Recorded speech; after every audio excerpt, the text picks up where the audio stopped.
घरों को छोड़ के उसके लिए बारगाह में आयो जो वतन छोड़ के जा रहा। हमेशा याद रखना, हुसैन ने मदीना छोड़ा नहीं, हुसैन से मदीना छुड़ाया गया, क्योंकि कातिल जहर लेके मदीने में पहुंच गए। हुसैन ने हज छोड़ा नहीं,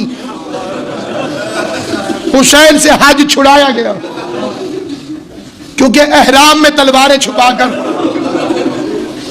कातिल पहुंच चुके थे। मंसूबा था कि दौरान तवाफ हुसैन को कत्ल कर देंगे और बाद में कह देंगे इतने सारे मुसलमान थे, पता नहीं कौन रसूल के बेटे को कत्ल कर। हुसैन का मुसम्मम इरादा था कि मैं अपने कातिल छुपने नहीं दूं,